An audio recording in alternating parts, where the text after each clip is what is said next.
Hey everybody, Andrew Lee here from Health Mutual Network and your leader at the California Insurance Agents Group. And I just wanted to make this video because this is going to be either a controversial topic to some, and for others it's going to be, what it is, and just sort of dissecting as to why people don't make it in this industry. Now, you can see on my face that this is a topic that is, in my opinion, polarizing, right? Now, I don't make this video to fear monger or anything like that.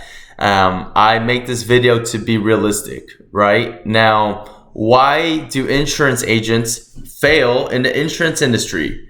This is one of the most lucrative industries in the world, right? Residual income, helping people out, the educational based. There's so many ways to skin a cat. Marketing, there's so many ways to do business in this industry, and there's so much money to be made, and so many people to help out and for you to influence, so they make the right decisions on something that's health-based, something that's going to protect their home, something that's going to protect their pets, something that's going to protect their families, right? Now, this is it's on paper, it's a boring product, but our jobs are very important in the fact that we're the only ones that know how to do this. Now, because of these, features to our industry, the reason why people fail is because of these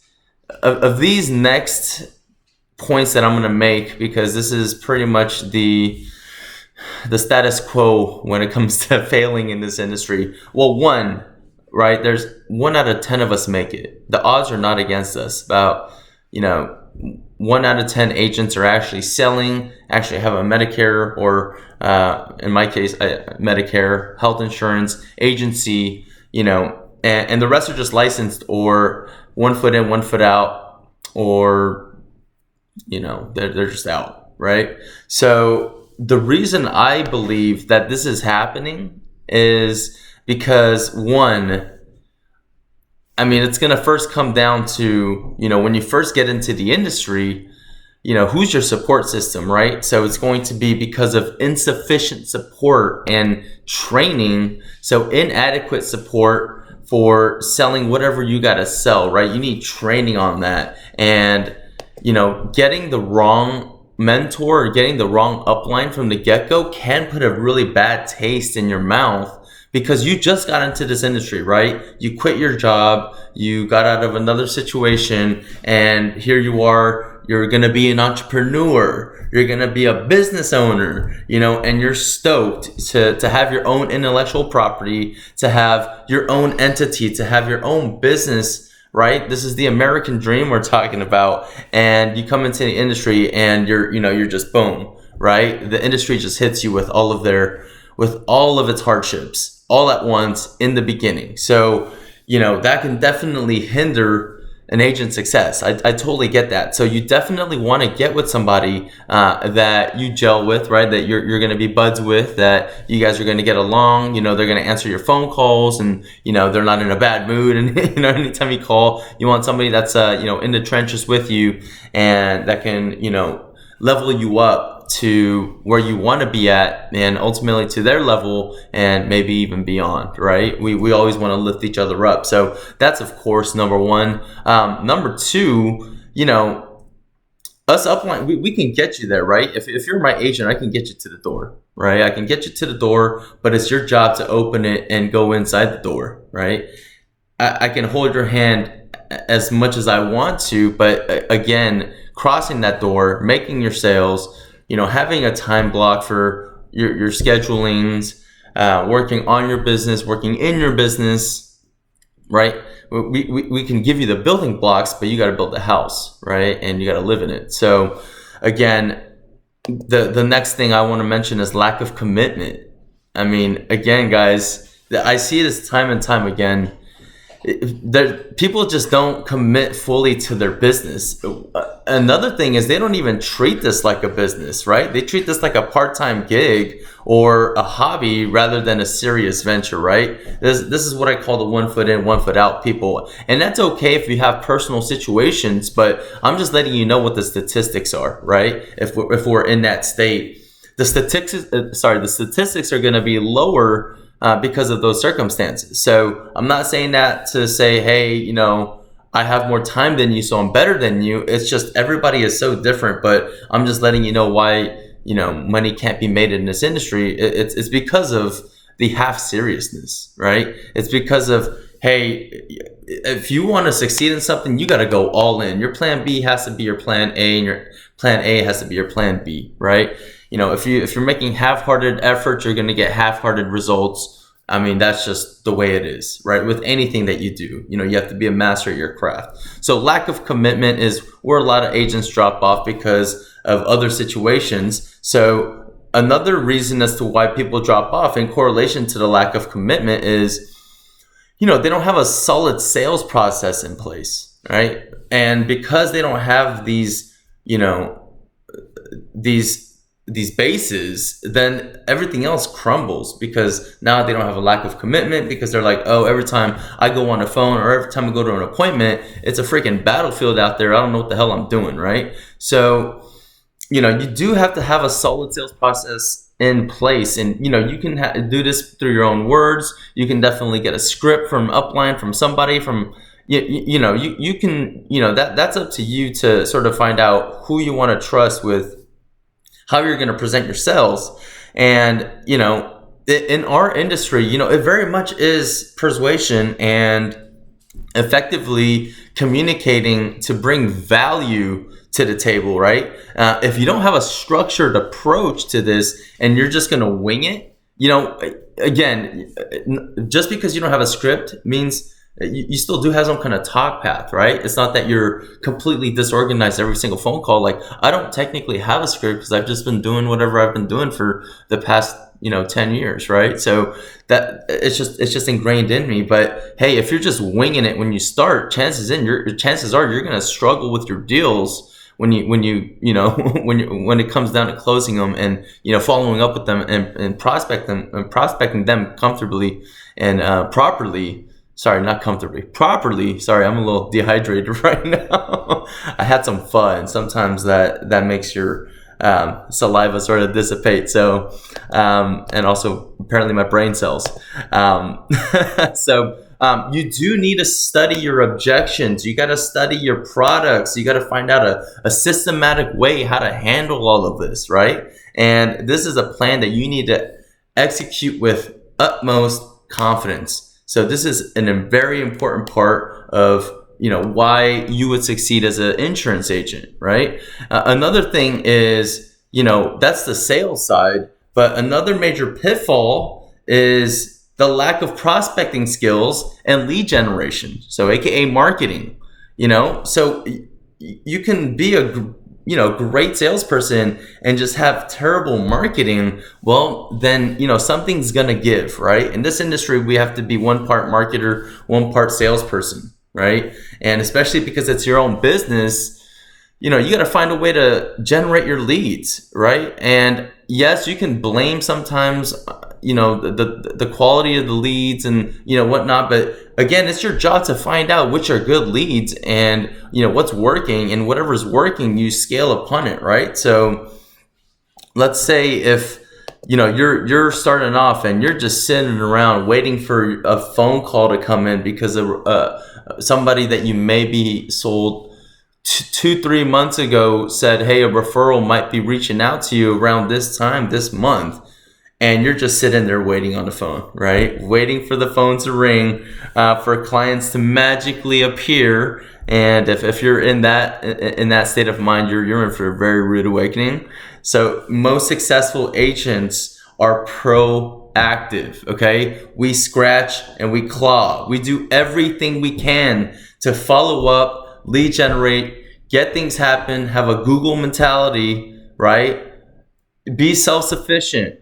that's a skill set, and that's gonna come from everything above, right? If you're committed, if you do have a great sales process in place and you have a great support system, you have great mentors cheering you on, then having a marketing system should be pretty easy for you as well too, right? So this all coincides together. You can't have one without the other in this industry. So marketing your product is going to be one of the most important things. It's the lifeline of our business, right? It is very much the lifeline of our business. So the people who are killing it are pounding the pavement. They're working smarter, not harder, by networking or going out to do grassroots.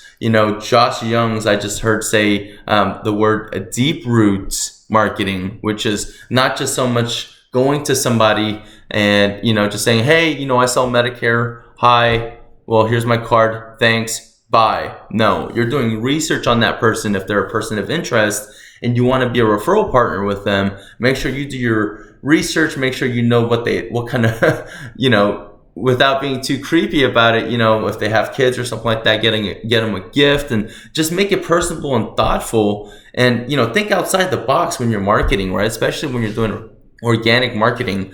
And if you're consistently good at networking, reaching out constantly to potential clients and consistently filling your sales funnel and your calendar, then of course all is going to be well. But you got to be hungry for them, and you got to be hustling for those leads.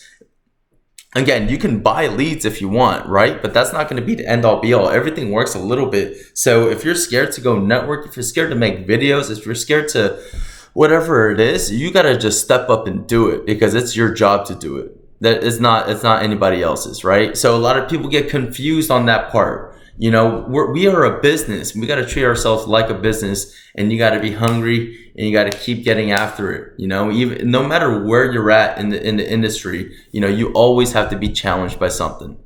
And that goes to my next point: mindset. Right? Mindset is huge. What's in between the ears? What's going on day to day? Why is somebody writing great numbers one month, and then all of a sudden they just fall off? They just fall off because XYZ happened. Oh, my daughter had to go to camp. My wife had to do this. My son had to do that. My car is broken. Whatever, right? Whatever the case is, my dog had to go to the vet today, and all of a sudden I don't feel good now too, right? I mean, again, I'm being very sensitive in the fact that, of course, if it is a matter that you do have to tend to, I'm not, being, extreme and saying that you don't have to tend to those things. But again, this is not what I'm talking about. You guys know exactly what I'm talking about when I mention this. People make excuses for themselves all the time, every day. Even the people that you think that don't make excuses for themselves do, right? Now, here's how you do that. Here's how you change all that up. You have to do some. You got to repair your insides, right? You got to do some, some thinking, and make sure that your mindset is correct, right? I mean, you are the thing that's going to make everything go. So this has to be good. Your CPU has to be good in order for your body, your computer to do what it does, right? This is the central processing unit right here. This from ear to ear, this has to be good. So you cannot be negative, right? If you're ever thinking about a situation and you want to make an excuse about it, is it going to be a negative excuse, or is it like, oh crap, I actually had to go to the hospital for XYZ? That's fine, right? But here's the thing. Are we just being negative? Like, oh, my stomach hurts a little bit. No, I don't think I'm going to work these leads today. Well, then that's on you. You're going to be part of that 90% that fails, right? Or you're going towards that direction. And then at that point, you have a defeatist attitude. Oh, woe is me, because I had this situation, and because I can't make this many sales because I have this going on, and whatever the case is. Again, I'm not trying to sound like a bully or anything like that. I'm just saying most of us that succeed, that are top producers, mentors, even agencies and FMO levels, we have a different way of thinking about things. We think about this as we're athletes, right? We treat ourselves like athletes. And again, the number one thing between somebody that can jump really high and somebody that got cut on their basketball team in high school, like a Michael Jordan, versus let's say if you guys are basketball fans, like a Sam Bowie, they were drafted in the same class. One was bigger, one was stronger, faster, better. One had just more toughness, determination, just some of the factors that you can't really teach, and it's just all up here. So it's all about mindset, right? Michael Jordan had mindset, right? You let rejections go, you let setbacks not get to you, and you go on with a positive mentality, right? You smile and dial, oh, cool, all right, on to the next one. If that other person didn't want to buy, some people will be like hung up and like, oh, what did I do wrong? Of course, you can have a quick gathering moment where you're gathering your thoughts and you're like, okay, I could have done that better. Okay, cool. All right, next dial, right? Instead of, oh man, okay, so now I got to go to the bathroom. Now I got to go. I forgot to text this person back. Oh, Instagram. Oh, let me look at that, and then get back on a call, and then they don't answer the phone. It's like, oh, they didn't answer. It's like, all right, let me just waste more time, and then get back on the phone again. Finally, somebody answers, and now you're not equipped to talk to that person because you've just been dialing all day and you've been getting hung up on, right? So these are major setbacks for agents that I have been seeing. So again, I do not want this to be you, right? And this has to be an industry where, again, guys, I'm so happy to be in this industry. I'm very grateful, and I owe a lot to this industry. So I'm very passionate about you succeeding in this industry as well too, because there's so many perks to this, guys. I can't even begin to romanticize how great my experience has been in this industry. But you do have to abide by these simple rules, right? This is a hard pill to swallow, but guys, if you just follow this and you tell yourself every day that you have to, this is a non-negotiable, this is a boundary I'm setting up for myself, because if I don't execute these things, these mindsets, these processes, then I'm just not going to be a good agent. I'm not going to succeed, or if I am, I'm sort of half doing it, and I'm on my way out in 3 years. Again, the odds are against us, but once you cross those odds, you're going to be in a great place, and it only goes higher from there, maybe after year 3, year 4, as you guys already know. If you guys are already there, if you guys are not, keep at it, right? Keep at it. Do not quit. If you stay in this industry long enough, good things will happen to you, but you do have to abide by those rules, and you do have to make sure that you are serving yourself well by having discipline, by having a great mindset, by having great marketing skills, having a great sales system in place, having great training, and having commitment, being committed to this, being 100, 1,000, 1,000,000% in. Okay, guys, I'm going to sign off. I know that was a passionate rant, but hopefully that helped, and I'll see you in the next one. Like and subscribe. Thank you.